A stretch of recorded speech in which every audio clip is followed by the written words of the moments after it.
अस्सलाम वालेकुम नाज़रीन, दुनिया भर से मैं आपका इस्तकबाल है। मैं हूं डॉक्टर अब्दुल मोहन सिद्दीकी। आगे बढ़ने से पहले सुर्खियों पर डालते हैं एक नजर। महाराजा दूल्हा हाउस पे सूट और शेरवानी यकीनी तौर पर मार्केट से 50% कम दाम पे हासिल कीजिए। बातें नहीं, हकीकी तौर पर वक्त और पैसे की बचत कीजिए। सुपरस्टार सलमान खान की फैमिली भी हमारे काम से बहुत खुश है। ये ऑफर सिर्फ और सिर्फ महाराजा दूल्हा हाउस पर। एक ही दाम, होलसेल दाम। एबिट सर्किल, सिटी अंबर बाजार, गोल मस्जिद, gun foundry, Abids, Hyderabad.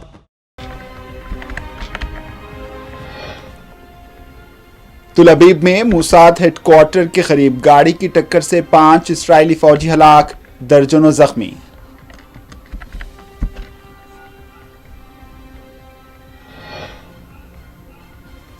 Gaza में इसराइलियों का नया कत्लेआम। बैतुल्लाहिया में इसराइली बमबारी में 40 अफराद जाँ बहक, 80 हुए जख्मी। लुबनान में इसराइल के ताज़ा हमले, हिजबुल्लाह का 20 इसराइली बस्तियों की आबादी को इंतबाह। मरहूम शहाबुद्दीन की अहलिया हिना शहाब और बेटे उसामा शहाब ने आरजेडी में शमूलियत इख्तियार कर ली। तेजस्वी यादव ने कहा, पार्टी को मिलेगी नई बुलंदी। दिल्ली, उत्तर प्रदेश और दीगर नवाही इलाकों में धुंध ने आम जिंदगी की मफलूज। अवाम ने सीने में जलन और सांस लेने में दुश्वारियों की शिकायत। और पंजाब में किसानों का एहतजाज है जारी।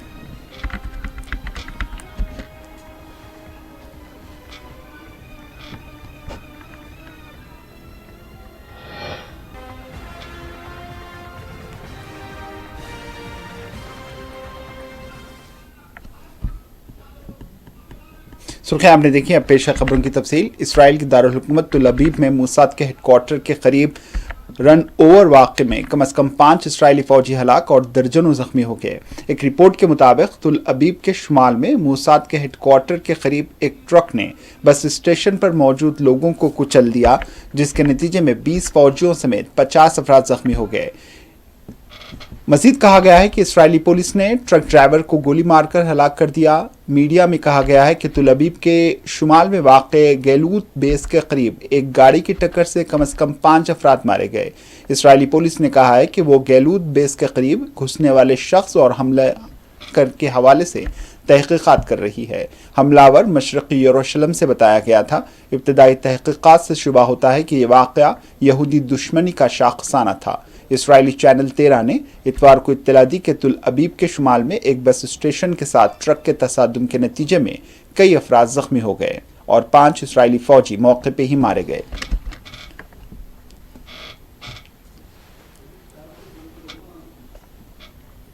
गाजा के शुमाली इलाके बैतुल्लाहिया में इसराइली फौज ने जंगी तैयारों से फ़लस्तीनियों पर बमबारी की, जिसके नतीजे में कम से कम 40 फ़लस्तीनी जाँ बहक और दर्जनों ज़ख्मी हो गए हैं।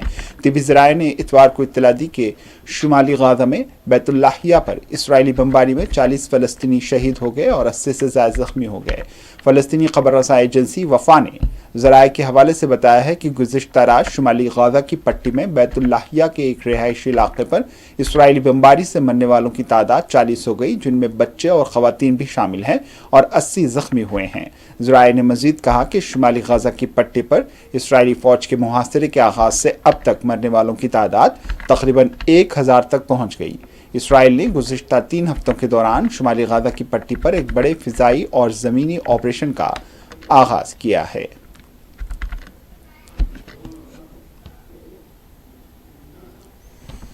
दूसरी जानिब इसराइली फ़ौज ने बैरूत के जुनूबी मुज़ाफ़ात के अल-ज़ाहिया में अल-हदस के इलाके पर हमले किए हैं। इससे कबल इसराइली फ़ौज के तर्जमान ने अल-हदस और बिर्ज अल-बहना के इलाकों में रिहायशी इमारतों पर बमबारी की धमकी दी थी। तर्जमान के मुताबिक ये इमारतें हिजबुल्लाह के तंसीबात के नज़दीक वाक़ हैं। दूसरी जानिब हिजबुल्लाह ने 20 से ज़्यादा इसराइली बस्तियों की आबादी को फौरी तौर पर इलाका खाली करने के हवाले से खबरदार किया है।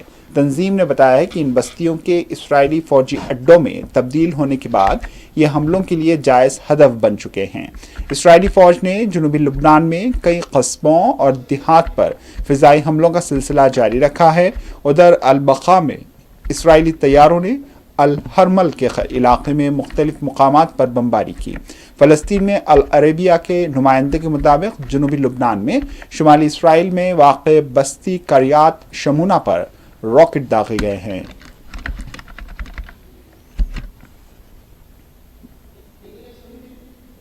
अखबार वॉल स्ट्रीट जर्नल ने अमेरिकी और इसराइली हुक्काम का हवाला देते हुए बताया है कि हफ्ते की सुबह ईरान में इसराइली हमलों की नई तफसीलात सामने आई हैं। अखबार के मुताबिक हफ्ते की सुबह 100 से ज़ायद इसराइली तैयारों ने इस हमले में हिस्सा लिया जिसने ईरान के अंदर 23 मकामात को निशाना बनाया था। वॉल स्ट्रीट जर्नल ने एक इसराइली अहलकार के हवाले से बताया है कि हमले में S-300 पूरी तरह ईरान का S-300 एयर डिफेंस सिस्टम पूरी तरह तबाह हो गया।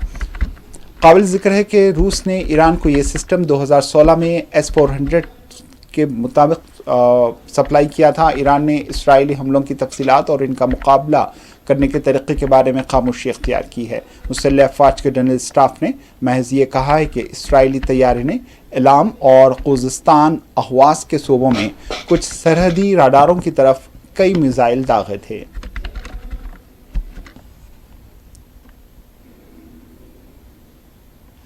इसराइल के इंतहाई दाएं बाजू के कौमी सलामती के वजीर ने ईरान में फौजी अहदाफ के खिलाफ हमलों का खैर मकदम किया, लेकिन कहा कि तेहरान की तरफ से लाहक ख़तरे को दूर करने का तारीख़ी फरीज़ा अभी बाकी है। हफ्ते की सुबह इसराइली जंगी तैयारों ने ईरान के तूल व अर्ज़ में कई फ़ौजी और मिसाइल साजी की तनसीबात को निशाना बनाया था। बैन गोर ने एक्स पर लिखा कि ईरान पर हमला ईरान के असासजात को नुकसान पहुंचाने के लिए एक इब्तदाई धचके के तौर पर अहम है। हमारा तारीख़ी फरीज़ा है कि हम इसराइल को तबाह करने के ईरान के ख़तरे को दूर करें।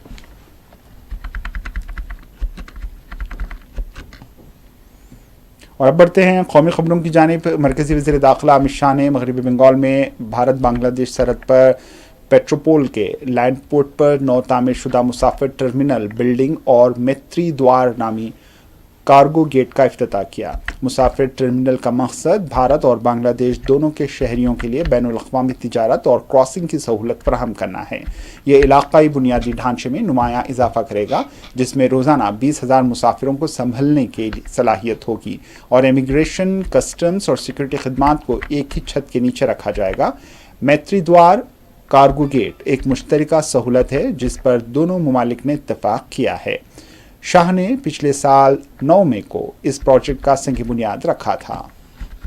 इंटीग्रेटेड चेक पोस्ट, यात्री टर्मिनल और मैत्री द्वार तीनों का उद्घाटन हुआ है। यहां पर शांति की स्थापना में भी ये लैंड पोर्ट अथॉरिटी का इनिशिएटिव बहुत बड़ा योगदान करेगा।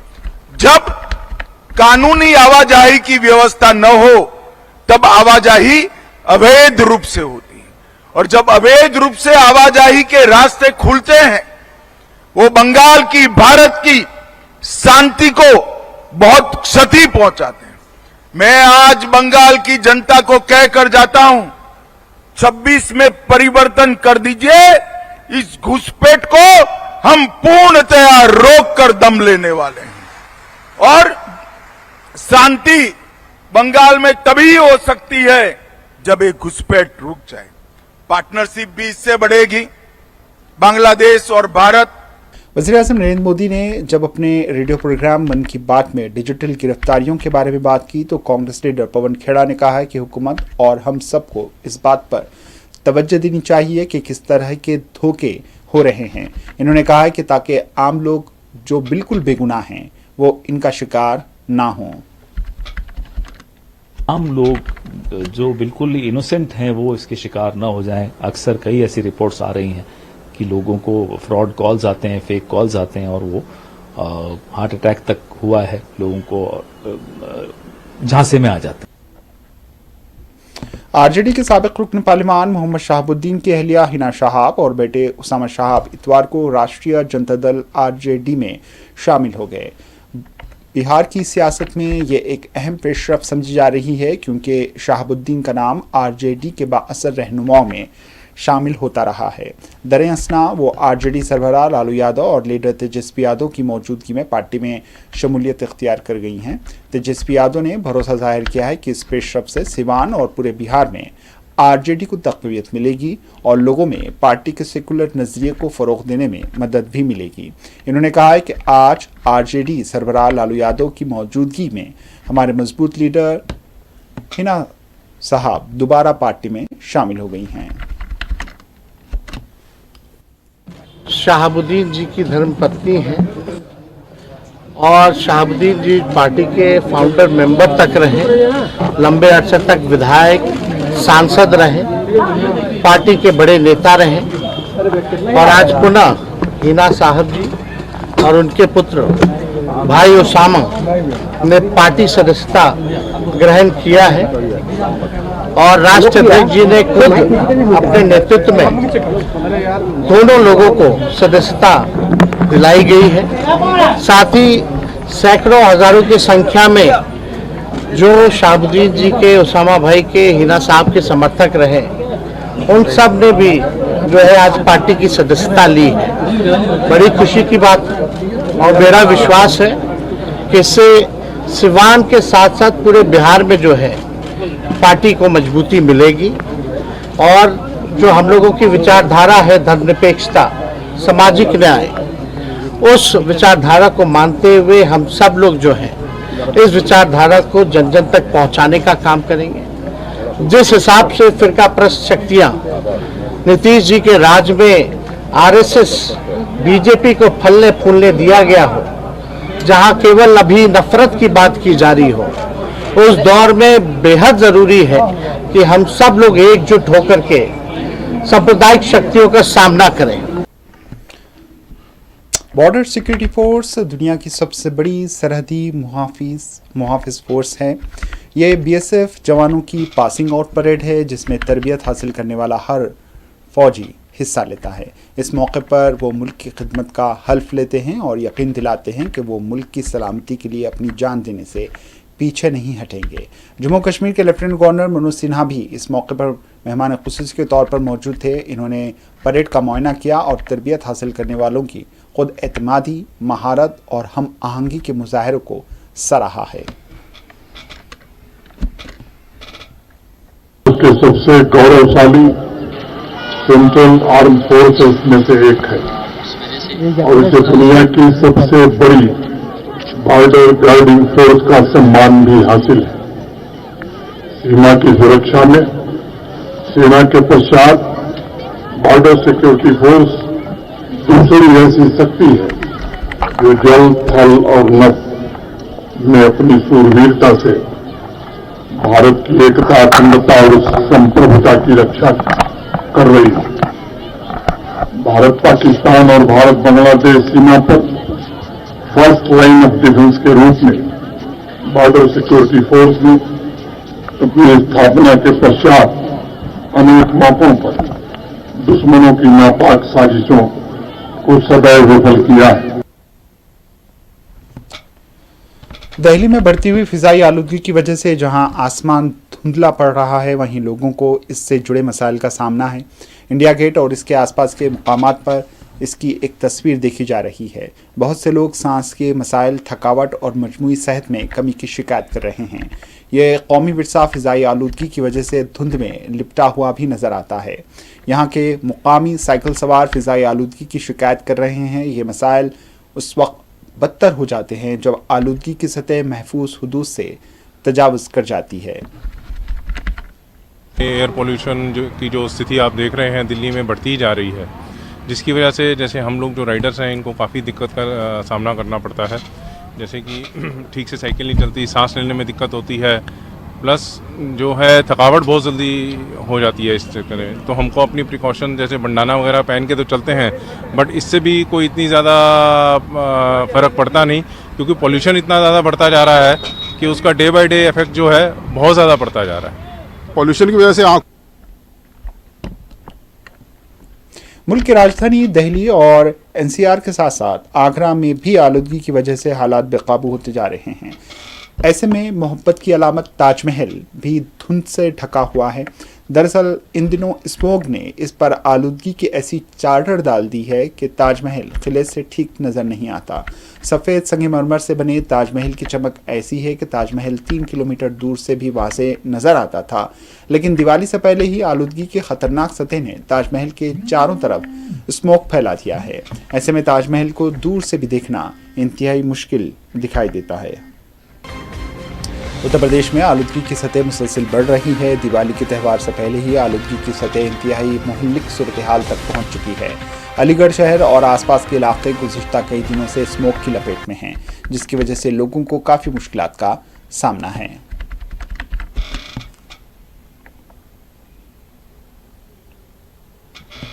वज़ीर ख़ारजा डॉक्टर एस जयशंकर ने आज कहा है कि मोदी हुकूमत में मरकजी हुकूमत सरहदी सलामती और इंसदाद दहशतगर्दी का अच्छी तरह इंतज़ाम कर रही है। इन्होंने कहा, हम समझते हैं कि रोज़गार सिर्फ मुल्क तक महदूद नहीं है। आज हम एक आलमी काम की जगह देखते हैं, यूरोप हो, अमेरिका हो या मलेशिया। हमने मुआहिदों के ज़रिए ऐसे हालात पैदा किए हैं कि हमारे लोग वहाँ रोज़गार के लिए जा सकते हैं। जब वज़ीर आज़म मोदी अमेरिका गए थे तो इन्होंने सरमायाकारी को राग़िब करने के लिए बड़ी कंपनियों के CEO से मुलाकात की थी। चाहे वो सरहदी सलामती हो, इंसदाद दहशतगर्दी हो या हमारे पड़ोस में अदम इस्तेहकाम हो, हम इससे अच्छी तरह निमट रहे हैं। बात जो है, एक तो जैसे मैंने कहा, जर्मनी के चांसलर अभी आए थे। कुछ हफ्ते पहले प्रधानमंत्री खुद जो हैं सिंगापुर गए थे। G7 की सम्मेलन में वह शामिल हुए, जो विकसित देश हैं, जो इन्वेस्टमेंट की दृष्टि से ज़्यादातर वहाँ से इन्वेस्टमेंट और टेक्नोलॉजी आती थी। जब वो UN गए और US गए तो वहाँ जो मेन बड़ी कंपनी, जो टेक्नोलॉजी लीडर्स, जो बड़े उद्योगपति हैं, उनसे भी मिले ताकि वहाँ से पूंजी निवेश यहाँ आए। तो ओवरऑल मैं कहूँगा कि economic focus, employment focus, development focus, ये बहुत स्ट्रॉन्ग रहा है ये तीसरे टर्म। अब किसी भी देश के लिए ये सब इसकी एक किस्म से ये केंद्र बिंदु तो है जरूर, परंतु इसके अलावा हमें सुरक्षा भी चाहिए, क्योंकि वो एक किस्म से it's essential pre requisite for development and progress. तो आपने ये भी देखा होगा कि बॉर्डर की सिक्योरिटी हो या काउंटरिंग टेररिज्म, और जो हमारे पड़ोस में कभी कभी अस्थिरता होती है, उसको हम कैसे मैनेज करें। तो नेबरहुड में भी घटनाएं हुई हैं और उसको भी मैं कहूँगा जरूर ठीक तरह से हम लोग मैनेज कर रहे हैं। Chief of army staff general Upendra Dwivedi और दीगर फौजी अफसरों ने 27 अक्टूबर को नेशनल वॉर मेमोरियल पर फूलों की चादर चढ़ाई। CDS आर्मी चीफ और दीगर फौजी अफसरान ने इन्फेंट्री डे के मौके पर फूलों की चादर चढ़ाई और जवानों की बहादुरी को खिराज तहसीन पेश किया। इन्फेंट्री डे भारतीय फौजी के इन्फेंट्री यूनिट की बहादुरी को खिराज तहसीन पेश करता है। इस साल फौज 78वां इन्फेंट्री डे मना रही है। इन्फेंट्री डे 1947 में श्रीनगर में सिख रेजिमेंट की पहली बटालियन की आमद की याद में मनाया जाता है, जो आज़ादी के बाद हिंदुस्तानी फौज की पहली फौजी कार्रवाई थी। छठ त्यौहार से पहले उत्तर प्रदेश और बिहार के लाखों और करोड़ों लोग अपने गांव में जाकर छठ मनाते हैं। ऐसे में ट्रेनों की अशद ज़रूरत रहती है। यह हर साल एक मसला है कि मरकज़ी हुकूमत इन लोगों के लिए मुनासिब इंतज़ाम नहीं करती। लोगों को घर जाने के लिए ट्रेनें नहीं मिलती।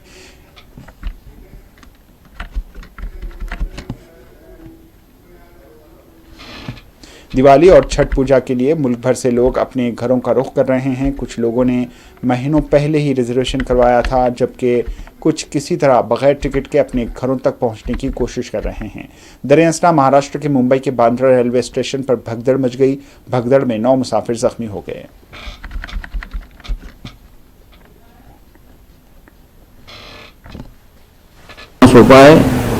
पूरे देश में 25 से ऊपर बड़े रेलवे एक्सीडेंट हो गए और सैकड़ों लोग मर गए, घायल हो गए हैं।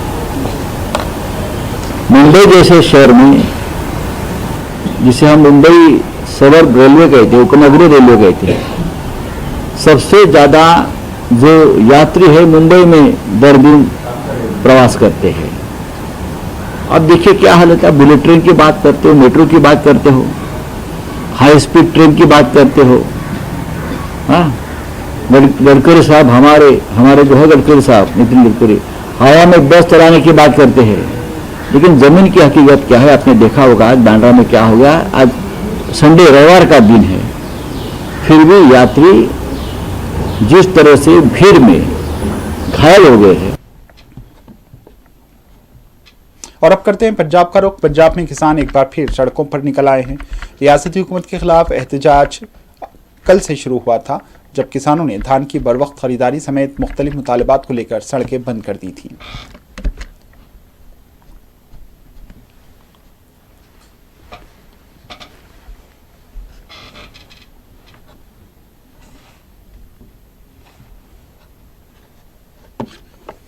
एक रोबोट गुड़िया अब स्कूली बच्चों को गुड टच, बैड टच जैसी चीजें अनोखे अंदाज में सिखा रही है। दरअसल मंडला पुलिस के एक ऑफिसर सूबेदार योगेश राजपूत ने एक रोबोट गुड़िया बनाई है जो बच्चों को अच्छे और बुरे टच के बारे में सिखा रही है। पूरी रियासत में खवातीन के तहफ़्फ़ुज़ को लेकर प्रोग्राम चल रहे हैं। ऐसे में मंडला में पुलिस की जानिब से कई प्रोग्राम चलाए जा रहे हैं। ऐसे में बच्चों को पढ़ाना भी आसान हो जाएगा और बच्चों को भी पूरी दिलचस्पी होगी। मंडला पुलिस के एक इक़दाम से स्कूल के प्रिंसिपल्स भी बहुत खुश हैं, क्योंकि इस तरह के मंसूबों से बच्चों को समझने में ज़्यादा मदद मिलेगी। और बुरा टच क्या है? मतलब समाजवादी पार्टी के सरबराह और रुकन पार्लिमान अखिलेश यादव ने महाराष्ट्र में सीटों की तकसीम पर कहा है कि इसका फैसला समाजवादी पार्टी के रियासती सदर करेंगे। हमारी पहली कोशिश इत्तेहाद में रहने की होगी। अगर वो हमें इत्तेहाद में नहीं रखना चाहते हैं तो हम वो इलेक्शन लड़ेंगे जहां हमारी पार्टी को वोट मिलेंगे। या तंजीम पहले से ही काम कर रही है ताकि इत्तेहाद को नुकसान ना पहुंचे। सियासत में कुर्बानी की कोई जगह नहीं होती। ये मुझसे मत पूछो, हम तो इग्नोर होने वाले लोगों में से हो सकते हैं, लेकिन जो इग्नोर कर रहे हैं उनसे पूछना चाहिए आपको। देखिए, समाजवादी पार्टी के प्रदेश अध्यक्ष तय करेंगे जहां संगठन होगा, और पहले कोशिश करेंगे कि हम लोग गठबंधन में रहें। अगर वो गठबंधन में नहीं रखना चाहते हैं तो वहीं पर लड़ेंगे जहां पर हमारी पार्टी को वोट मिलेगा, या संगठन है जो पहले से काम करते हैं वहीं पर लड़ेंगे, जिससे कि गठबंधन का नुकसान नहीं हो। लेकिन राजनीति में ये समझना चाहिए, त्याग की कोई जगह नहीं है। राजनीति में त्याग की कोई जगह नहीं है। आखिर में सुर्खियों पर एक और नजर। महाराजा दूल्हा हाउस पे सूट और शेरवानी यकीनी तौर पर मार्केट से 50% कम दाम पे हासिल कीजिए। बातें नहीं, हकीकी तौर पर वक्त और पैसे की बचत कीजिए। सुपरस्टार सलमान खान की फैमिली भी हमारे काम से बहुत खुश है। ये ऑफर सिर्फ और सिर्फ महाराजा दूल्हा हाउस पर। एक ही दाम, होलसेल दाम। एबिट सर्किल, सिटी अंबर बाजार, गोल मस्जिद, गन फाउंड्री, एबिट्स, हैदराबाद। तुल अबीब में मोसाद हेडक्वार्टर के करीब गाड़ी की टक्कर से 5 इस्राएली फौजी हलाक, दर्जनों जख्मी।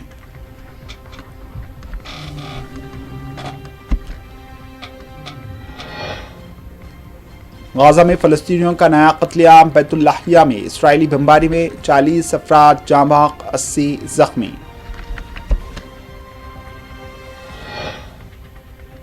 लुबनान में इसराइल के ताज़ा हमले, हिजबुल्लाह का 20 इसराइली बस्तियों की आबादी को इंतबाह। मरहूम शहाबुद्दीन की अहलिया हिना शहाब और बेटे उसामा शहाब ने आरजेडी में शमूलियत इख्तियार कर ली। तेजस्वी यादव ने कहा, पार्टी को नई बुलंदी मिलेगी। दिल्ली, उत्तर प्रदेश और दीगर नवाही इलाकों में धुंध ने आम जिंदगी की मफलूज। आवाम ने सीने में जलन और सांस लेने में दुश्वारियों की शिकायत। और पंजाब में किसानों का एहतजाज जारी, सड़कें कर दी गई बंद।